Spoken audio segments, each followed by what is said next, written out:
We're glad to have you with us on this Wednesday. Topping our news, in the wake of last week's deadly shooting in Connecticut, Montana's mental health advocates are urging folks to join the fight to improve mental health care. The National Alliance on Mental Illness is asking Montanans to petition the White House to focus resources on diagnosing mental illness. NAMI Montana Executive Director Matt Kuntz says we must develop methods of diagnosing brain conditions based on actual biology and not just symptoms.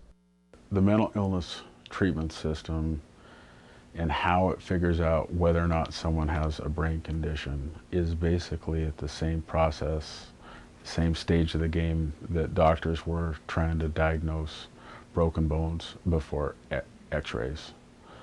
And I would bet then there was a lot of people walking around with broken bones that didn't have casts, and a lot of people with casts that didn't have broken bones. And that's exactly where the mental illness treatment world is right now. And all that we're asking is for people to sign this petition to ask the president to make it a national priority. You can find a link to that petition at KRTV.com. President Obama addressed both mental health and gun control reform during a special press conference earlier today. Though the majority of his message focused on the looming fiscal cliff, MTN's Marnay Banks has more.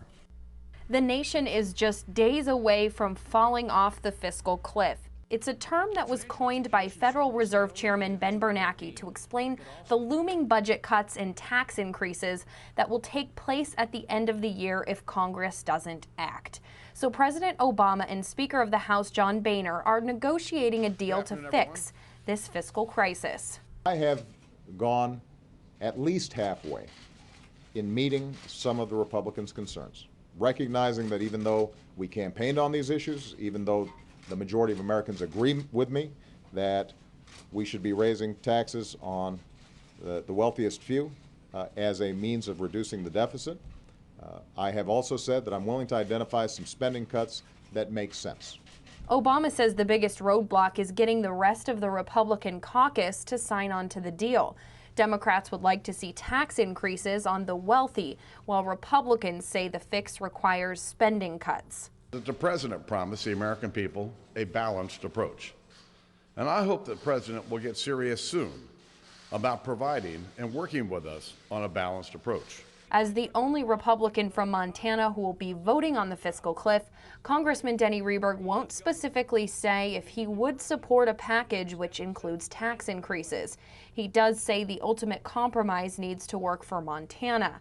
Montana's senior Senator Max Baucus says Congress needs to reach a deal which includes both serious spending cuts and asking the wealthy to pay their fair share so they can protect programs like Social Security and Medicare. In Helena, Marnay Banks, MTN News. In Yellowstone County today, a 51-year-old man is behind bars after reportedly threatening area schools overnight. The Billings police chief tells us an anonymous call came into the 911 dispatch just after 2 a.m. and the caller said just 3 words, "School shooting tomorrow," then hung up. The school security was increased across Billings all day. The police chief says they did not find any validity behind the threat, but schools were still kept semi-lockdown. The call was traced back to the home of 51-year-old Rodney Wilm. He's currently being held in the Yellowstone County Detention Facility on a felony intimidation charge. Well, it is a big day for Storm Tracker weather as our team launches a brand new weather system. Meteorologist Mike Rollins is here with a sneak peek. Mike, how will this benefit those watching from home? Well, our viewers are going to be seeing a lot of different maps, different things, but we're also going to be able to show you real-time data, something we've never been able to show before. For example, you're looking right now at live Storm Tracker Doppler radar, a network of radars here across the state, all scanning clear. There's no snow falling here under the big sky.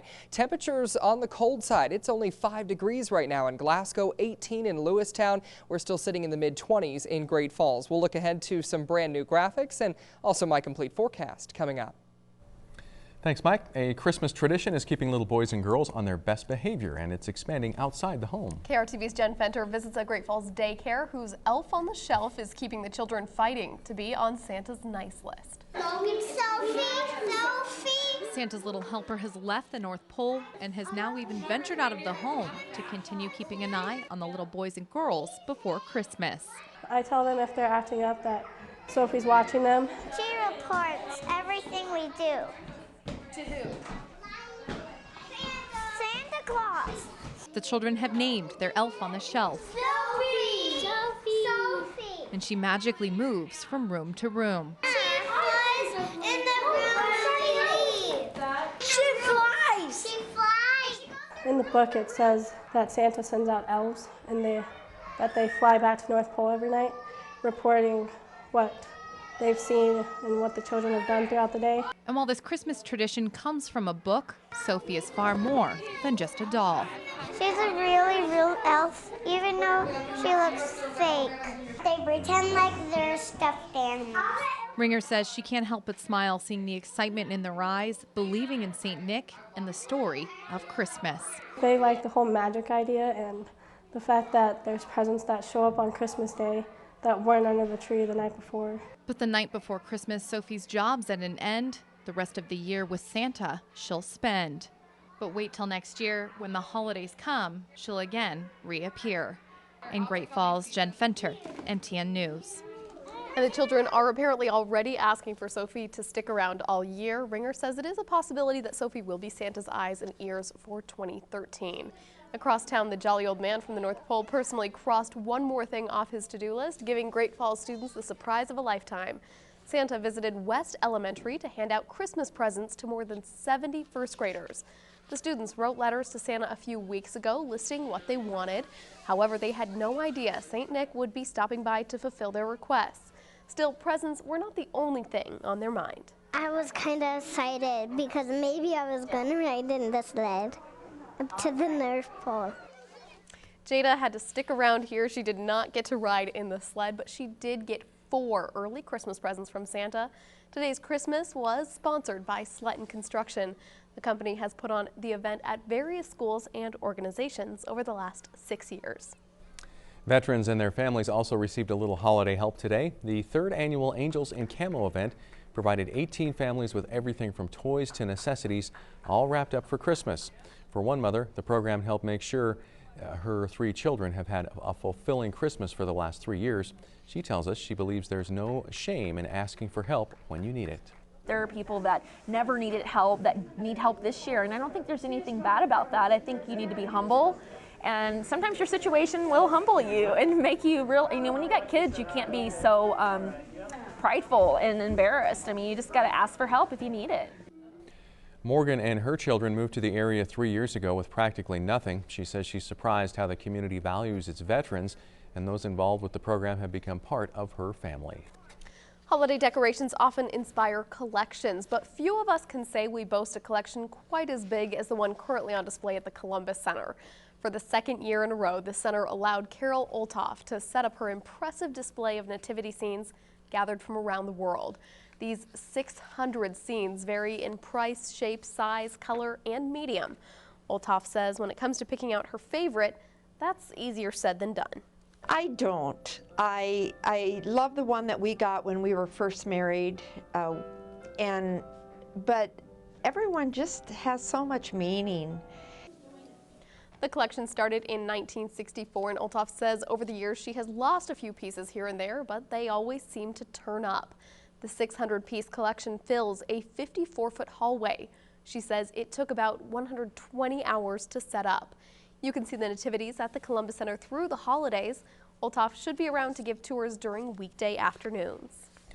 Nearly half of the American population is packing up and preparing to take off for the holidays. AAA projects 93.3 million Americans will venture 50 miles or more starting this Saturday until New Year's Day. TripAdvisor reports this is a significant jump from last year. The AAA Mountain West region, which includes Montana, is expected to see an increase in travel of nearly 1.5%. One thing that we've seen kind of throughout 2012 is although economic recovery is still slow, our economy is still, working on getting stronger.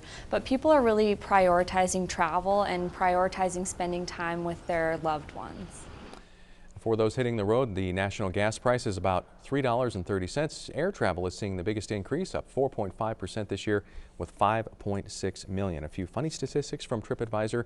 They report 42% of Americans are expected to be stressed out by holiday travel. And Mike, 20% say they're most aggravated by inclement weather. Something that we can't control. But you can deliver the good news of not inclement weather. Right, With we some good new don't have technology, that yeah. here. Brand new technology, you know, it's been an exciting day. I'm a little overwhelmed. I'm holding it back right now, but years in the making, finally launching our new weather system tonight, and it's just been a pleasure to be along for this ride. You're doing a great job with it, too. Thanks, I Yes. appreciate that. One of the brand new things you're going to see is this new airport delays board. Now picture yourself walking here through the terminal, Great Falls International. Doesn't look quite like this, but you get the picture. Clear skies right now, 25 degrees, no delays here, but we've got gusty winds, and we check in with some of the other major hubs in the west. No major delays being reported, but it's cold in Denver at 14 after seeing hour-long delays earlier. I'll show you where the weather will slow you down in your holiday travel plans when the news continues.